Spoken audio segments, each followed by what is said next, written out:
Avant de plonger dans cette histoire incroyable, pensez à vous abonner à la chaîne et à activer la cloche. Ici, chaque récit a quelque chose à dire, et vous ne voudrez pas en manquer un seul. Dans la ville huppée de Cedar Heights, la lumière des lampadaires illuminait à peine les rues bordées de manoirs majestueux et de voitures de luxe. Dans ce monde où l'argent et le pouvoir régnaient en maître, certains pensaient que tout était possible, sauf pour ceux nés du mauvais côté de la ville. Amelia Johnson, 16 ans, marchait avec précaution sur le trottoir sombre. Sa famille vivait dans un quartier modeste, loin des villas et des jardins parfaitement entretenus. Chaque jour, elle aidait sa mère à vendre des légumes au marché, rêvant d'un avenir plus juste et plus lumineux. Son sourire et sa détermination masquaient la fatigue et l'injustice qu'elle affrontait quotidiennement. À quelques kilomètres de là, dans son manoir perché sur la colline, Edward Whitmore, un homme immensément riche et terriblement influent, observait la ville par ses grandes fenêtres. Ses yeux, froids et calculateurs, parcouraient les rues comme s'il cherchait quelque chose, ou quelqu'un. Edward, obsédé par le contrôle et la pureté de son monde, nourrissait depuis longtemps un mépris viscéral pour les pauvres, et encore plus pour les Noirs. Ce soir-là, le hasard, orchestré par sa malveillance, mit Amelia sur sa route. Son destin allait basculer à jamais. La jeune fille ignorait que, derrière les lumières scintillantes de la ville, une ombre dangereuse préparait son enlèvement. Et ainsi commença une nuit qui allait tester le courage, l'intelligence et la force d'âme d'Amelia. Le marché de Cedar Heights s'était animé comme chaque soir, même lorsque le soleil disparaissait derrière les collines. Amelia poussait son chariot chargé de légumes, échangeant quelques mots avec les clients habituels. Sa mère, fatiguée mais fière, l'observait depuis leur petit stand. Rien ne laissait présager que cette soirée changerait la vie d'Amelia à jamais. Alors qu'elle traversait une ruelle déserte pour rentrer plus vite chez elle, une voiture noire se gara brusquement à quelques mètres. Avant qu'elle n'ait le temps de réagir, plusieurs hommes vêtus de noir sortirent et la saisirent. Amelia cria, frappant et se débattant avec toute la force que la peur pouvait lui donner, mais ses efforts étaient vains. « Calmez-vous, ça va vite passer », murmura l'un des hommes d'une voix glaciale, tandis qu'il l'emmenait vers la voiture. Dans l'obscurité, Amelia essayait de reconnaître le moindre détail du quartier, de mémoriser chaque virage, chaque obstacle, dans l'espoir de trouver un moyen de s'échapper. Mais l'adrénaline et la terreur la submergeaient. Quelques minutes plus tard, elle fut conduite devant le manoir imposant d'Edward Whitmore. Les portes s'ouvrirent sur un hall luxueux, où chaque objet, chaque tableau, respirait la richesse et l'obsession pour le contrôle. Les chandeliers étincelaient sur le marbre, mais Amelia ne voyait que les chaînes invisibles de son emprisonnement. Edward apparut alors, imposant et glacial. Son regard fixé sur Amelia ne laissait aucun doute, il l'avait choisie pour une raison, et cette raison était terrifiante. « Tu es ici parce que tu es différente, et parce que j'ai besoin de ce que tu représentes pour mon rituel, » dit Edward, sa voix résonnant dans le hall comme un jugement inéluctable. Amelia comprit immédiatement qu'elle était seule et que son destin dépendrait de son courage, de sa ruse, et peut-être, d'un peu de chance. Ce soir-là, la jeune fille noire issue de la pauvreté allait affronter l'un des hommes les plus puissants et cruels de Cedar Heights. Et malgré la peur, une étincelle de détermination s'alluma en elle. Elle ne se laisserait pas briser si facilement. Le manoir d'Edward Whitmore semblait encore plus gigantesque qu'une fois à l'intérieur. Les murs recouverts de tableaux anciens et de trophées obscurs donnaient une impression d'histoire et de pouvoir, mais aussi de froideur et de menace. Amelia, encore tremblante, fut conduite dans une chambre spacieuse aux fenêtres hautes, fermée par d'épais rideaux pour que la lumière de la lune ne filtre pas. Edward entra quelques instants plus tard, suivi d'un serviteur silencieux qui ferma la porte derrière lui. Il s'assit dans un fauteuil massif, fixant Amelia avec une intensité glaciale. « Je suppose que tu te demandes pourquoi tu es ici ?» commença Edward, sa voix douce mais terrifiante. « Tu es noire. Tu es pauvre. Et pour moi, cela signifie que tu es parfaite pour ce que j'ai prévu. » Amelia sentit un frisson parcourir sa colonne vertébrale. La peur monta en elle, mais elle sut qu'elle ne pouvait pas céder. Elle respira profondément et chercha du regard un objet ou un détail qui pourrait l'aider. « Pourquoi moi ?» osa-t-elle enfin demander, sa voix tremblante mais déterminée. Edward esquissa un sourire cruel. « Parce que les gens comme toi, ils ont quelque chose que je n'ai pas. La pureté, la vitalité, je vais utiliser cela pour accroître ma richesse et mon pouvoir. Ce soir, tu seras sacrifié pour un rituel qui me garantira le contrôle total de Cedar Heights. Amelia sentit son cœur s'emballer, mais elle refusa de montrer sa panique. Chaque mot d'Edward était une tentative de la briser, de l'intimider, mais elle savait qu'elle devait rester lucide. Alors que la nuit avançait, Amelia commença à observer les habitudes du serviteur qui l'avait conduite ici. Elle remarqua qu'il évitait souvent le regard d'Edward, qu'il soupirait discrètement et qu'il semblait hésitant à exécuter certaines tâches. Une lueur d'espoir naquit en elle, peut-être que quelqu'un dans ce manoir n'était pas entièrement soumis à Edward. La peur la transformait en observatrice attentive. Chaque son, chaque ombre, chaque pas résonnait dans sa tête. Elle savait qu'elle devait trouver un moyen d'échapper à ce cauchemar avant qu'il ne soit trop tard. Cette nuit-là, Amelia comprit une chose, la terreur était réelle, mais elle n'était pas invincible. Avec intelligence, courage et un peu de chance, elle pourrait survivre. Et c'est ce qu'elle décida de faire. Les heures passèrent lentement. Amelia restait assise sur le bord du lit, observant les ombres dans la chambre et écoutant les bruits du manoir. Chaque pas dans le couloir la faisait sursauter, mais elle ne perdait jamais son attention. Elle savait que son salut dépendait de sa vigilance. C'est alors que la porte s'ouvrit à nouveau, mais cette fois ce n'était pas Edward. Un jeune homme entra, portant un plateau avec de l'eau et quelques biscuits. Ses mains tremblaient légèrement, et son regard évitait celui d'Amelia. Je m'appelle Marcus, murmura-t-il. Je travaille ici depuis quelques années. Amelia ne baissa pas les yeux, mais ses instincts lui dirent immédiatement que Marcus n'était pas comme les autres serviteurs. Il semblait nerveux, mais pas cruel. « Pourquoi es-tu venu ici ?» demanda Amelia, méfiante. Marcus hésita un instant, puis murmura. « Je ne suis pas d'accord avec ce qu'Edward fait, avec ce qu'il prévoit pour toi. Je ne peux pas rester là sans rien faire. » Amelia sentit une lueur d'espoir. Enfin, quelqu'un qui pouvait l'aider, même discrètement. « Tu peux m'aider ?» demanda-t-elle, la voix tremblante mais emplie d'espoir. Marcus hocha la tête, mais ses yeux montraient la peur. « Je peux te donner des informations sur les gardes, sur les passages, rien de trop risqué. Mais il faut que tu fasses attention. Edward est très vigilant. » Durant les jours suivants, Marcus devint son allié secret. Il glissait de petits objets dans la chambre, lui racontait les routines des gardes et lui montrait les passages moins surveillés du manoir. Amelia, de son côté, commençait à élaborer un plan d'évasion. Pour la première fois depuis son enlèvement, elle sentit qu'il y avait une chance de s'en sortir. Et elle sut que pour survivre, elle devait combiner son intelligence, son courage et cette alliance fragile avec Marcus.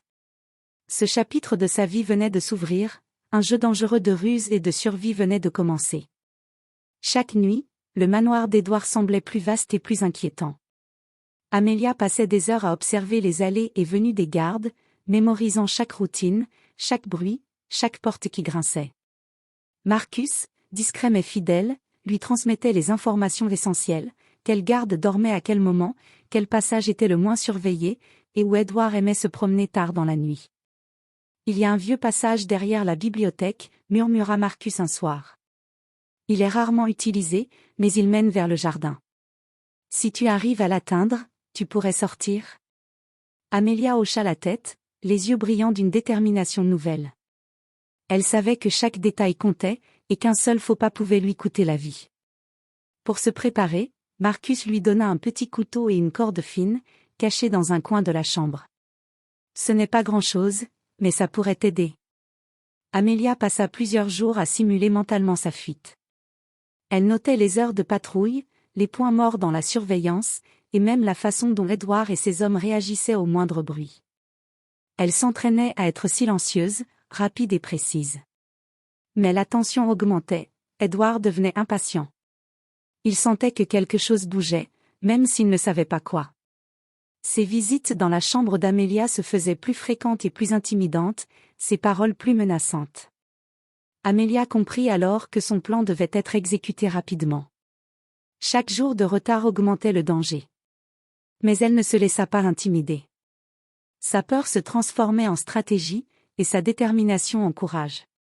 Dans le secret de la nuit, avec Marcus comme unique allié, Amelia était prête à tenter l'impossible, échapper à l'homme le plus dangereux de Cedarites.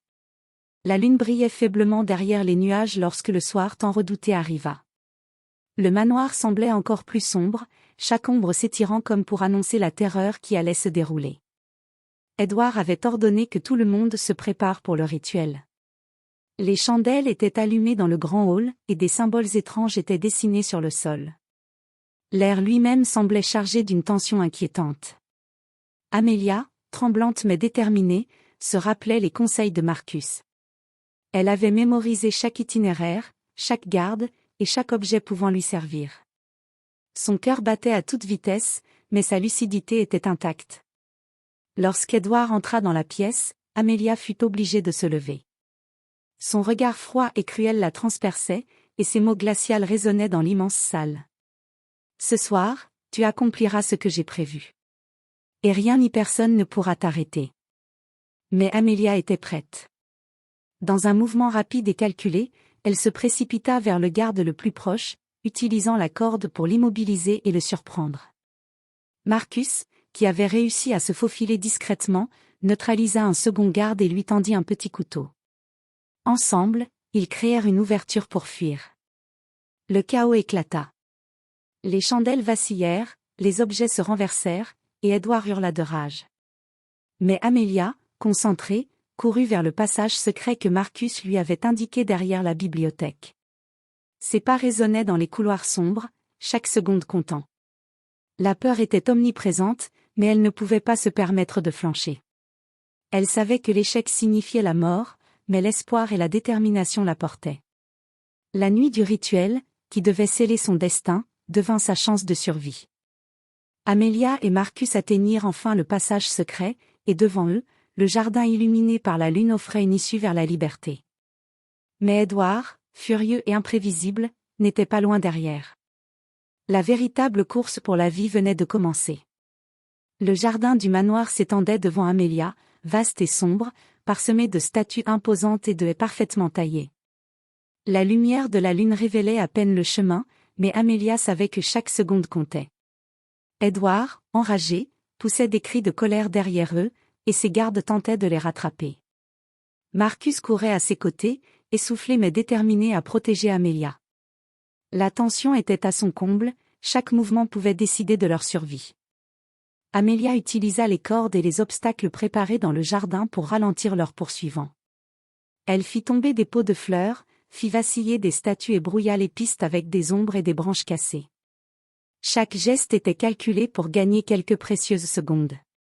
Édouard, furieux, s'avança malgré tout, mais sa colère le rendait moins prudent. Amelia réalisa qu'il sous-estimait sa détermination et son intelligence. Avec un dernier effort, elle se précipita vers une vieille trappe dissimulée derrière une haie, exactement comme Marcus le lui avait indiqué. « Par ici » cria Marcus, ouvrant la trappe et permettant à Amelia de descendre en premier. Elle glissa à l'intérieur, le cœur battant à tout rompre. Édouard tenta de les suivre, mais la trappe se referma derrière eux. Le silence retomba, interrompu seulement par les cris furieux de l'homme qui venait de perdre son contrôle. En descendant dans le passage, Amelia sentit un mélange de peur et de triomphe. Elle avait échappé à l'étreinte d'Édouard, mais la menace n'était pas encore totalement écartée. Chaque pas dans l'obscurité était un pas vers la liberté, vers la justice, mais aussi vers l'inconnu. Pour la première fois depuis son enlèvement, Amelia sut que l'espoir était réel. Et elle comprit que, parfois, le courage et la détermination pouvaient être plus puissants que toute richesse ou pouvoir. Le passage secret était étroit et humide, mais Amelia avançait avec détermination, Marcus juste derrière elle. Chaque pas résonnait sur la pierre froide, et la lumière de la lune qui filtrait à travers les fissures révélait l'étendue de leur évasion. Soudain, un cri furieux retentit derrière eux. Édouard, ivre de rage et de frustration, avait réussi à franchir une partie du passage. Ses yeux brillaient d'une colère aveugle, et chaque muscle de son corps semblait prêt à frapper. « Tu ne peux pas m'échapper » hurla-t-il. « Personne ne me défie. » Amelia se retourna, sa peur transformée en courage. Elle avait survécu à tant de dangers et appris à observer, anticiper et utiliser son environnement. Ce n'est pas la peur qui détermine la force, Édouard. Ce sont les choix que nous faisons et la justice que nous défendons. Edward, déstabilisé par sa détermination, ne s'attendait pas à un tel affrontement intellectuel et stratégique. Amelia utilisa une corde pour bloquer son avancée, tandis que Marcus fit tomber une vieille grille rouillée derrière eux, ralentissant davantage Edward. Dans un dernier geste audacieux, Amelia fit basculer une lourde trappe qu'elle avait repérée plus tôt, et Edward tomba dans un puits caché dans le passage, impuissant et furieux. Son cri résonna dans les tunnels, mais il était désormais prisonnier de sa propre arrogance et de ses obsessions. Amelia, essoufflée mais triomphante, se tourna vers Marcus. « Nous avons réussi, pour l'instant. Mais il faut prévenir la police. » Ce moment marqua un tournant, l'oppression d'Edward, sa cruauté et son obsession pour le pouvoir, avaient été stoppées par le courage et l'ingéniosité d'une jeune fille noire, aidée par un allié fidèle. La peur s'était transformée en victoire. Le jour se levait enfin sur Cedar Heights, et Amelia et Marcus émergeaient du passage secret, épuisés mais vivants. Les rayons du soleil illuminaient les jardins du manoir, transformant l'ombre de la nuit en une clarté salvatrice. Amelia prit une profonde inspiration. Elle savait que l'horreur n'était pas terminée tant qu'Edward restait libre. Marcus hocha la tête, conscient de l'importance de prévenir les autorités rapidement. Ensemble, ils contactèrent la police et racontèrent chaque détail, l'enlèvement, le rituel prévu, les gardes, et le passage secret. Bientôt, des sirènes retentirent dans la ville. Les forces de l'ordre entourèrent le manoir, empêchant toute fuite d'Edward et de ses complices. La police découvrit les symboles du rituel et toutes les preuves de ces crimes, stupéfaite par l'ampleur de la planification et de la cruauté. Edward fut arrêté sous les yeux de nombreux journalistes et citoyens. Son manoir, symbole de pouvoir et de richesse, devint le lieu d'une enquête approfondie qui révéla ses pratiques criminelles et sa haine obsessionnelle pour ceux qu'il considérait comme indignes. Les journaux locaux relatèrent l'histoire d'Amelia, mettant en lumière son courage, sa ruse et sa détermination. Elle devint rapidement un symbole de résilience et de justice pour toute la communauté de Cedar Heights. Malgré la peur, la douleur et les épreuves, Amelia avait transformé sa peur en force et sa détresse en victoire. Elle avait non seulement survécu, mais elle avait aussi permis que la justice soit faite. Amelia retourna enfin chez elle, accueillie par les larmes et les étreintes de sa mère. Le marché, les petites rues de leur quartier modeste, tout semblait à la fois familier et étrangement différent après les épreuves qu'elle venait de traverser. La jeune fille comprit que la peur et la violence ne définissaient pas sa vie, mais que le courage et la résilience pouvaient transformer même les pires expériences en force. Elle décida de continuer ses études avec plus de détermination, consciente que son avenir dépendait de son engagement et de son intelligence. Marcus, son allié fidèle, trouva également une nouvelle vie. Libéré de l'influence d'Edward, il put enfin travailler honnêtement et reconstruire son existence. Les deux jeunes gens restèrent en contact, unis par une expérience qui les avait profondément marqués, mais aussi renforcés. Dans le quartier, l'histoire d'Amelia se répandit rapidement. Elle devint un symbole vivant de courage et de dignité, inspirant les habitants à croire que même face à l'injustice et à l'oppression, la détermination et la solidarité pouvaient changer le destin. Amelia, tout en reconstruisant sa vie, comprit que son rôle n'était pas seulement de survivre, mais de transformer son expérience en exemple de force et de justice pour les autres.